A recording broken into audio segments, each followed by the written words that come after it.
नमस्कार विद्यार्थी मित्रांनो, आपण आज रविवारी झालेल्या कंबाईन गट ब परीक्षेचे प्रश्न सोडून घेणार आहोत। बघा, पहिला प्रश्न असा होता, 6 सलग समसंख्यांची ABCDEF बेरीज 150 आहे, तर त्यापुढील 3 सलग समसंख्यांची बेरीज किती असेल?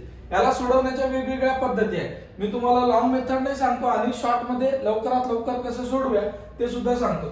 बघा, दोन समसंख्यांमधील फरक किती असतो? 2चा। समजा मानून घेऊया पहिली समसंख्या x आहे, त्याच्या पुढची समसंख्या काय होणार? x अधिक 2। आपल्याला सगळ्यांची बेरीज करायची आहे म्हणून मी बेरीज घेतो, ठीक आहे। याच्यानंतर पुढची समसंख्या काय होणार? x अधिक 4, त्याच्या पुढची x अधिक 6, त्याच्या पुढची x अधिक 8 आणि त्याच्या पुढची x अधिक 10। झाल्या का 6 समसंख्या? बघा, 1 2 3 4 5 आणि 6 यांची बेरीज किती सांगितली आहे? 150। त्यानंतर आता सगळे x यांची बेरीज करून घ्या। टोटल x किती झाले? 6x अधिक 2 आणि 4 6 6 आणि 6 12 12 आणि 8 20 20 आणि 10 30 बरोबर किती? 150। म्हणजे आता काय होणार? 6x बरोबर 150 वजा हा बेरजेतला 30 तिकडे गेल्यावर वजा 30। x बरोबर काय होणार आता? 120 भागिले 6 म्हणजे x बरोबर किती झाली? 20। समजलं? आता त्यांनी काय सांगितलं आहे? त्याच्या पुढच्या 3 सलग समसंख्या म्हणजे आपल्याला शेवटची समसंख्या शोधावी लागेल। शेवटची काय होती आपली? x अधिक 10 म्हणजे काय होणार आता? x ची किंमत ठेवून द्या, 20 अधिक 10 बरोबर किती? 30। ही आपली शेवटची समसंख्या होती। त्यांनी प्रश्नात काय सांगितलं आहे? त्या पुढील 3 सलग, याच्या पुढील 3 सलग कोणत्या? 32 34 आणि 36। किती होणार यांची बेरीज? 6 4 10 आणि 2 1202 हातच्याला 1 3 आणि 3 6 आणि 3 9 आणि 10 102। म्हणजे पुढील 3 समसंख्यांची बेरीज किती होणार? 102। पण आपल्याला या पद्धतीने सोडवायचं आहे का? नाही। का? कारण याच्यात वेळ भरपूर जातो, ठीक आहे। इथं तुम्हाला मी शॉर्ट मध्ये कसं सोडवायचं सांगतो। त्यांनी काय सांगितलं आहे? 6 सलग समसंख्यांची बेरीज किती? 150। मग 150 ला आपण काय करूया? 6 ने भागून घेऊया। कितीचा भाग देणार? sin दोन्ही 12 3 गुणिले 6 पंचे 30। म्हणजे जेव्हा तुम्हाला 6 संख्या दिलेल्या आहेत तेव्हा इथली मधली संख्या भेटली, इथे किती आलाय? 25। म्हणजे इथे किती असणार? 24 26। इथं 28 30। ही शेवटची समसंख्या कोणती भेटली आपल्याला? 30। आता याच्या पुढील समसंख्या घ्यायच्या होत्या 32 34 आणि 36। यांची बेरीज किती? 102। या पद्धतीने तुम्हाला हा प्रश्न सोडवायचा होता, ना की या पद्धतीने, ठीक आहे। समजलं असेल तर पुढचा प्रश्न बघूया। चला विद्यार्थ्यांनो, पुढील प्रश्न बघा, खालील दिलेल्या शृंखलेत पहिल्या 15 पदांची बेरीज किती आहे? 1/2 गुणिले 3 अधिक 1/3 गुणिले 4 अधिक 1/4 गुणिले 5 अधिक शेवटपर्यंत जायचंय, पण किती पदापर्यंत? 15 पदापर्यंत, ठीक आहे। अशा प्रकारच्या प्रश्नात तुम्हाला 1 च्या जागी दुसरा कोणताही क्रमांक असू शकतो, ठीक आहे। अशा वेळेस काय करायचं? एकूण किती पद दिले आपल्याला? 15 पद। तर पहिला दुसरा तिसरा अशी एकूण किती पद आहेत? 15 पदांनी 15 लिहून घ्यायची। का? कारण 15 पदांची आपल्याला बेरीज करायची आहे। म्हणजे वरचे 1 अधिक 1 अधिक 1 अधिक असं करत करत एकूण किती पद आहेत? 15 पद। म्हणून मी किती घेतोय अंशामध्ये? 15। छेदात काय घ्यायचे? एकदम लक्षपूर्वक बघा। पहिला पद काय आहे आपला? 1/2 गुणिले 3 म्हणजे 1 च्या पुढील संख्याला पुढचे 2 अंक घेतले आहेत। समजलं? म्हणजे पहिला पद काय? 2 3। दुसरा पद काय? 3 4। तिसरा पद काय? 4 5। म्हणजे आपला 15वा पद काय असणार? 1/16 गुणिले 17। समजलं? म्हणजे 15वा पद काय आपला? 1/16 गुणिले 17।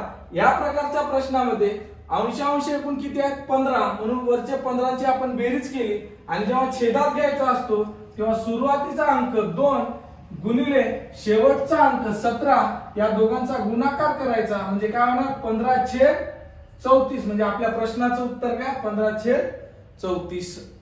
समजलं असेल? पुढचा प्रश्न बघूया।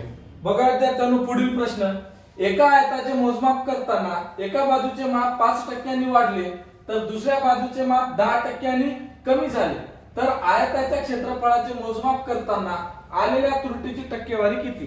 तुम्ही कोणत्या पद्धतीने सोडवता याबद्दल मला बिलकुल जमत नाही, पण मी जी पद्धत सांगतो ती जर तुम्ही वापरली तर तुमचा वेळ भरपूर वाचेल, ठीक आहे। आपण मानून घेऊया आयताच्या दोन्ही बाजू 100, दुसरी सुद्धा 100 मानूया। म्हणजे याचा गुणाकार जर केला, आयताचा क्षेत्रफळ काय असतो?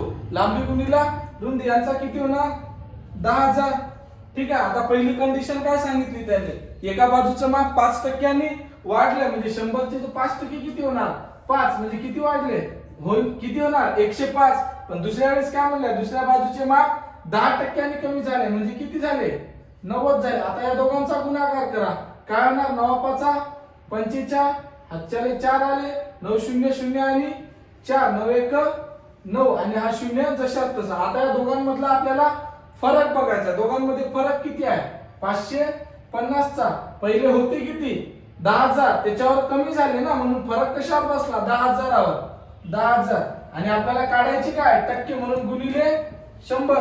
1 0 1 0, हा 0 हा 0, इथला 1 0 इथला 1 0 कटला. आता उरले काय आपल्याकडे 55 भागिले 10 म्हणजे किती, 5.5%. हे आपल्या प्रश्नाचं उत्तर, पर्याय क्रमांक 2. समजलं असेल. पुढील प्रश्न बघूया. चला विद्यार्थ्यांनो, पुढील प्रश्न बघा. 10 पुस्तकांची सरासरी किंमत ₹16 आहे व त्यातील 2 पुस्तके सोडल्यास इतर 8 पुस्तकांची सरासरी किंमत ₹9.5 आहे. जर त्या 2 पुस्तकांपैकी एकाची किंमत दुसऱ्याच्या किमतीच्या 40% अधिक असल्यास त्या 2 पुस्तकांची प्रत्येकी किंमत किती. हा प्रश्न तुम्हाला फक्त गंडवण्यासाठी ठेवला होता, एवढा मोठा प्रश्न वाचण्याची गरज नव्हती. तुम्हाला काय बघायचं होता, खालील पर्याय प्रश्नाचे पर्याय बघायचे होते. काय बघायचे होते, पर्याय बघायचे होते. आणि त्या 2 संख्यामध्ये कोणत्या 2 संख्यामध्ये अंतर 40%चा आहे हा कळणार होता. म्हणजे छोट्या संख्येपेक्षा मोठी संख्या ही त्याच्या 40% असली पाहिजे. समजा या 35चे जर 40% काढले आणि ते जर 35 मध्ये मिळवले तर 49 होते का, हे बघायचं होतं. या 24चे 40% काढले आणि 24 मध्ये मिळवले तर 40 होते का, हे बघायचं होतं. असं ज्या 4 पर्यायाचे बघायचे होते.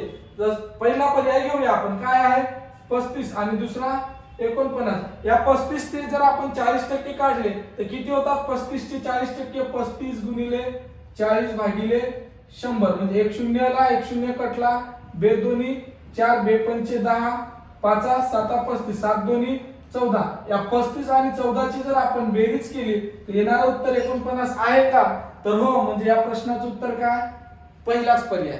बाकीचे पर्याय बघण्याची सुद्धा गरज नव्हती. अशा प्रकारचे प्रश्न कायम लक्षात ठेवा, हे पर्यायाने सोडवायचे. कारण परीक्षेचा कालावधी बघता वेळ जर बघितला तर या प्रश्नाला पुरेसा वेळ मिळत नाही, म्हणून पर्यायाने सोडवलं तर बेहतर राहील.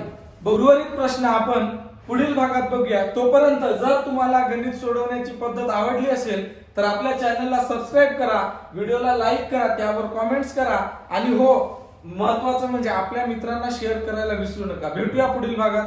धन्यवाद.